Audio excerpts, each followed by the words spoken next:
Hello students, welcome to A to Z পরীক্ষা। তো আজকে হলো প্র্যাকটিস সেট 6 নিয়ে এসেছি এবং আজকে হলো ন্যাশনাল পার্কের উপর স্ট্যাটিক জিকে নিয়ে প্রশ্ন উত্তরগুলো দিয়েছি।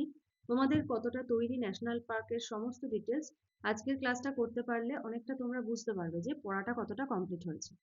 তো দেখো, প্রথম প্রশ্ন কি বলেছে যে ভারতের প্রথম জাতীয় উদ্যান কোনটি, এটির পূর্ব নাম কি ছিল, এটি কোন রাজ্যে অবস্থিত। তোমাদের কিন্তু এরকম ভাবেই ভেঙে ভেঙে প্রশ্ন দেয়, হয়তো এক কথায় উত্তরই হবে কিন্তু একসাথে হয়তো তিনটে প্রশ্ন দিয়ে দিল। তো অ্যান্সার কি হবে দেখো, ভারতের প্রথম জাতীয় উদ্যান জিম করবেট ন্যাশনাল পার্ক। দেখো এই যে অ্যান্সার গুলো আমি আন্ডারলাইন করে রেখেছি, তোমরাও পরীক্ষাতে কিন্তু আন্ডারলাইন করে রাখবে, তাহলে কি হবে যে এক্সামিনার যে খাতা দেখবে সঙ্গে সঙ্গে উত্তরটাতে চোখ পড়বে যে না, উত্তরটা কোথায় লিখেছে, তাকে কিন্তু আলাদা করে খুঁজতে হবে না।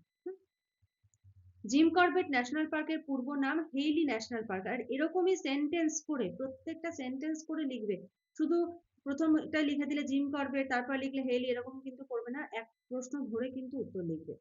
আচ্ছা, এটা কোথায় অবস্থিত? উত্তরাখণ্ড রাজ্যে অবস্থিত। পরের প্রশ্ন, কাজিরাঙ্গা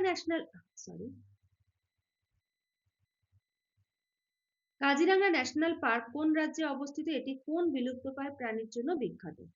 তো কাজিরাঙ্গা ন্যাশনাল পার্ক আসাম রাজ্যে অবস্থিত। এই ন্যাশনাল পার্ক একশৃঙ্গ গন্ডার বিলুপ্তপ্রায় প্রাণীর জন্য বিখ্যাত। ঠিক আছে।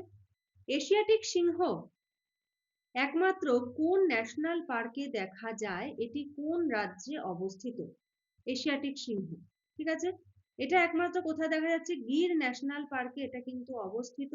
আর গির ন্যাশনাল পার্কটা কোথায় রয়েছে? গুজরাট রাজ্যে রয়েছে। দেখো এই জায়গাটা আমি আন্ডারলাইন করিনি, দেখো এখানে কিন্তু তাকে সেন্টেন্সটা পড়ে খুঁজতে হবে। তো এখানটা কি করবো, গুজরাটটাকে আন্ডারলাইন করবে, তাহলে চট করে চোখে পড়বে কোথায় অ্যান্সারটা রয়েছে। কান্হা ন্যাশনাল পার্ক কোন রাজ্যে অবস্থিত, এটি কিসের সংরক্ষণের জন্য বিখ্যাত? তো অ্যান্সার কি হবে, কান্হা ন্যাশনাল পার্ক মধ্যপ্রদেশ রাজ্যে অবস্থিত, ইহা বাঘ সংরক্ষণের জন্য বিখ্যাত। এরকমই কিন্তু প্রচুর ভিডিওস ইংলিশে গ্রামারের practice set A to Z পরীক্ষাতে আসছে। যারা নতুন আছো অবশ্যই কিন্তু চ্যানেলটাকে সাবস্ক্রাইব করে নিও আরো নতুন নতুন ভিডিওর আপডেটস পাওয়ার জন্য। কেপি ডাব্লিউপি এসআই মেইনস এর জন্য কিন্তু তোমাদের ভিডিওস কিন্তু এখানে প্রোভাইড করা হচ্ছে। আর আমাদের কিন্তু অলরেডি ব্যাচ রয়েছে, সেখানে কিন্তু তোমরা কি কি পেয়ে যাবে দেখো, এই যে রিপোর্ট, প্রেসি, ট্রান্সলেশন প্র্যাকটিস করার জন্য পিকে দে সরকারের পুরো সলিউশন পেয়ে যাবে, রিপোর্ট পেয়ে যাবে, বঙ্গানুবাদ পেয়ে যাবে। ঠিক আছে, এখনো এই ডিসকাউন্টটাকে এক্সটেন্ড করা হয়েছে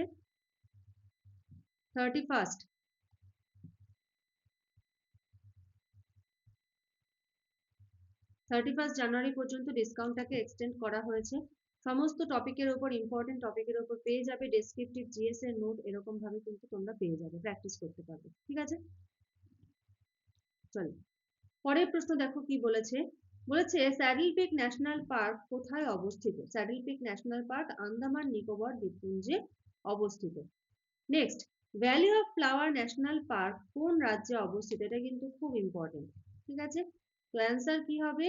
অ্যান্সার হবে হলো উত্তরাখণ্ড। এটা এটা কেন important? UNESCO listed national park এটা। ঠিক আছে, পরের প্রশ্ন, করবেট ন্যাশনাল পার্ক দিয়ে কোন নদী বয়ে গেছে? করবেট ন্যাশনাল পার্ক দিয়ে কোন নদী বয়ে গেছে? অ্যান্সার হবে Kosi. Next question, Dudhwa national park কোন রাজ্যে অবস্থিত? অ্যান্সার হবে উত্তরপ্রদেশ।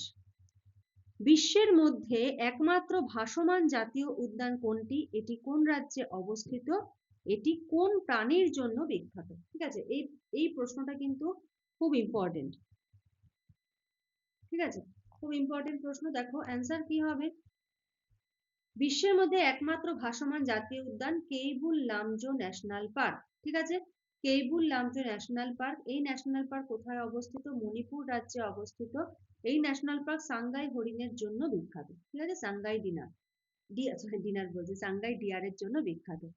আচ্ছা চলো, এবারে এটা থাকছে হলো তোমাদের জন্য HW, রাজাজি ন্যাশনাল পার্ক কতগুলি ওয়াইল্ড লাইফ স্যাংচুয়ারিজ নিয়ে গঠিত এবং কি কি? ঠিক আছে, এটা থাকছে HW। এইটার অ্যান্সার তোমরা আমাদের যে FB পেজ রয়েছে সেখানে তোমরা পেয়ে যাবে, ডেসক্রিপশনে লিংক রয়েছে।